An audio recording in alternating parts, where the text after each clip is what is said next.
letter from Gene! Looks like Durin's woken up! Let's go see how he's doing!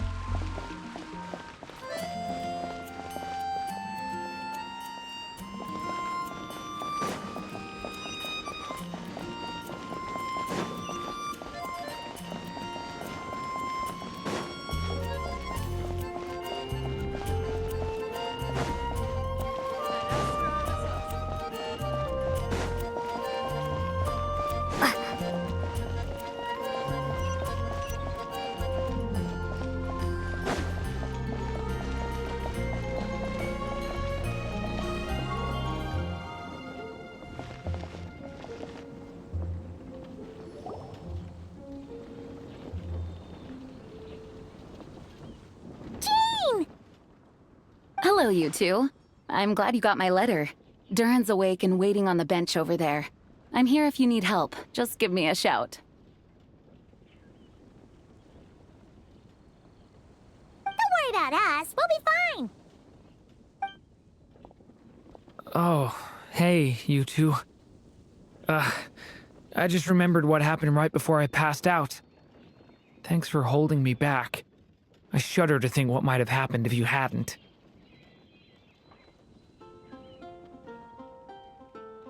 I'm fine now. It's just... a lot of people seem to have forgotten me. Don't worry. We'll figure out a way to fix this. Why don't you start by telling us what happened? It felt... so strange. After I realized no one recognized me anymore, I suddenly felt like I'd completely lost contact with my body. Abyssal power lies sealed within this body I inhabit. So when I lost my connection to it, I lost control of that power too. It wasn't until I heard everyone calling my name that I was able to reconnect with my body. You lost contact with your body? Does that mean there's something wrong with it? Sounds like we need Albedo more than ever. I don't think the problem lies in Albedo's alchemy. Huh. But then, why are people forgetting you? Guess that's what we need to figure out. That means we need Alice for sure. But it's been ages and she still hasn't been in contact. Now would be a really good time for a hint. How could the story's budding branches even hope to reach beyond the towering walls? Leaving the castle, the witch went off in search of the tallest, grandest tree in the whole world. High up in the canopy of that tree, she sought a resting place, a refuge where the little sapling might take root. Go to that place, for it was there that the sapling felt its first breath of wind. Huh? Was that another clue? Does that mean the story isn't over yet? Leaving the castle. It just occurred to me. If this story is all about my own experiences, then wouldn't what happened after I left Simulanka be part of it too? But how could she possibly know exactly what would happen? And even if she did, how could we know when the story was complete? Yeah. Since we can't reach Alice right now, we'll just have to get to the bottom of this ourselves. But first, we gotta figure out where this riddle wants us to go. The tallest, grandest tree in the whole wide world. Huh. The only place that ever gave me that feeling was the one I ended up in right after leaving Simulanka. They had great coffee there, too. And so many books you'd never run out of things to read. Think about it. Our search in Mondstadt began in a library, right? Well, Sumeru City's got one of those, too. And it's absolutely huge.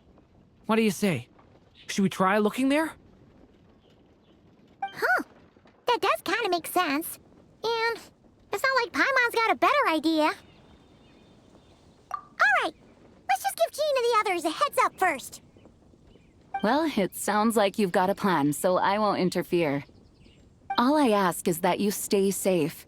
Albedo won't be back for some time, and until he is, we can't know for sure how dangerous Duran might be in his current state. I'm so sorry about what happened before. Believe me, I'm not blaming you, and neither is anyone else here. If anything, it's the opposite. We're all just worried about you. Worried? About me? Come with me. I want to show you something. As soon as they heard you were awake, they all hurried over to see how you were doing. You all came to see me?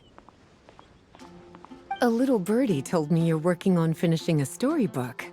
So maybe all those people losing their memories is just a plot twist, waiting to be resolved. Miss Lisa, you always seem to know how to put my mind at ease. Please, everyone, don't worry about me. When I get back, I'll find a way to complete my mother's story, and the one we started, too.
Whew.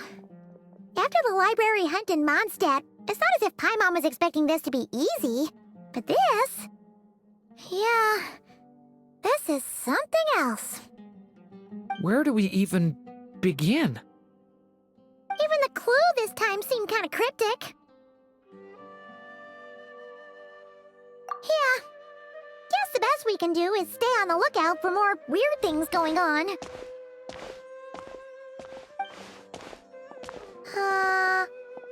Huh?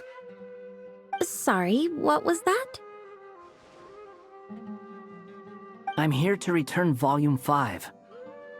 According to the catalog, Volume 5 of this series is not available for loan. I can't accept the return of a book that was never checked out in the first place. Let me put it this way. My copy is complete. Yours, on the other hand, is missing large amounts of content. So you should swap it for mine instead. Sir, you have to understand. Managing a library is a serious business, and we have protocols in place for this kind of thing. I can't just replace an important volume in our collection based on nothing more than your word. Hey! Look what the Wandering Tom dragged in! Oh, it's you. And, what is it you're doing here? I'm a traveling scholar, as you know. Isn't a library the most natural place for me to be? Well, the last time we saw you was all the way in Nodcry. Paimon just didn't expect to suddenly see you in Sumeru, that's all. There were some things I needed to come back and take care of. Some documents had gone missing, so I tracked them down, restored them to the original condition. And now, I'm here to return them. And considering what I'm planning to do next, it feels like a weight off my shoulders. What's going on with you, huh? You look like a kicked puppy. Hat guy. Ah, at least you haven't forgotten about me. What's that supposed to mean?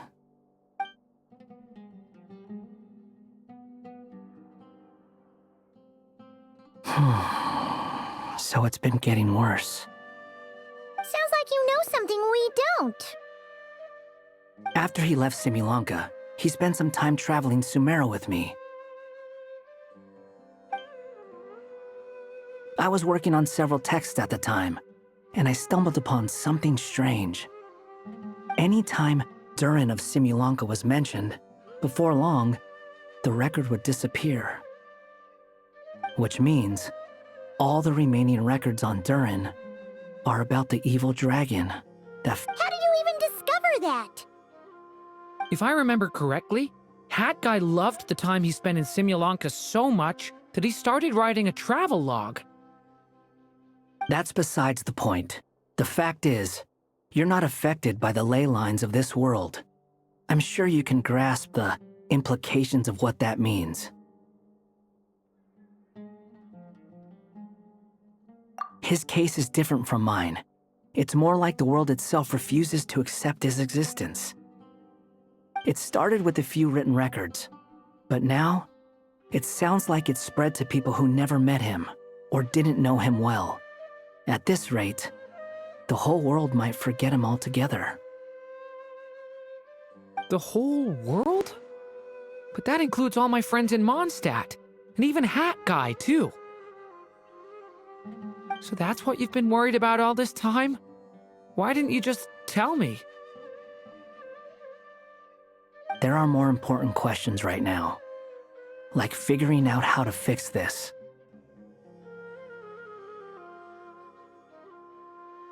That mage clearly cared a lot about her child. She left that book behind for a reason. If you want answers, isn't that the place to find them? You think that didn't occur to us already? Problem is, we need to find the memory that unlocks the next chapter first. Mind if I take a look? I just want to know what secrets this book is hiding. Besides, I've run into a bit of red tape, so I've got time. Of course. Be my guest.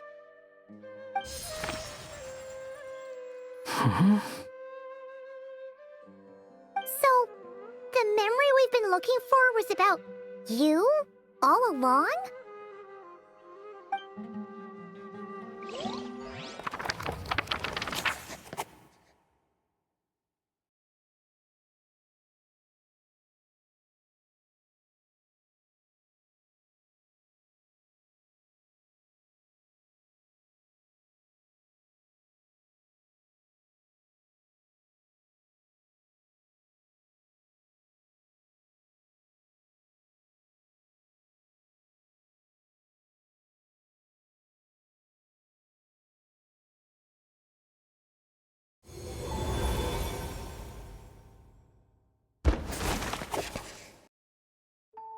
The little dragon became companions with a stray cat with dark blue fur.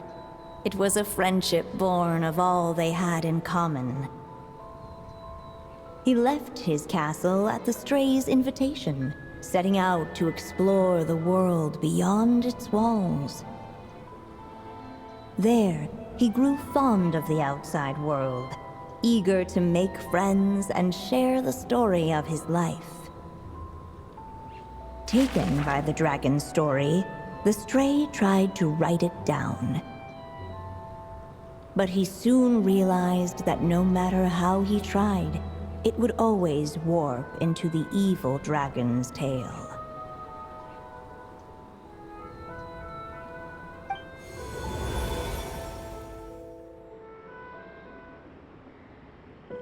So, this is the world where this chapter takes place? Looks like we're at the top of some kind of gigantic tree. This one must be about what happened to me when I first arrived in Tevat. No wonder the memory that unlocked it was about Hat Guy. Most of my memories from that period were. Hold on.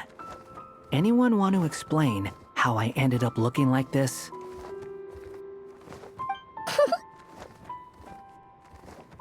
Maybe you've become a character in the story too. You see me as a stray cat? A wandering Tom, to be exact. You should count yourself lucky. Of all Durin's friends, your character is by far the most memorable. Maybe it's because I've known Hat Guy for longer, so my impression of him is more vivid than the others. Vivid? Then how come you haven't changed one bit? Guess that means the impression the traveler left was so vivid, it didn't need changing.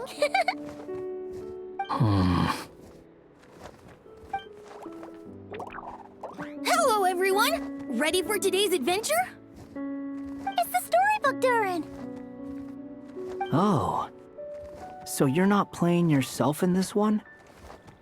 Does that mean the two of you have even more memorable roles to play? Where are we going today, kitty cat? Whatever. Just follow me. Same as always. Okie dokie! Can we chat along the way? If you have something to say, just say it. Was that seriously how the two of you communicated when you first got here? Yep. Anyway, how do we get ourselves out of here? Usually, the narrator gives hints to help us figure out what to do. Speaking of which, about time we got some of those, don't you think? The story's vines had woven themselves together into a giant tree, the boughs of which a little storyless dragon now paced, homeless among its leaves.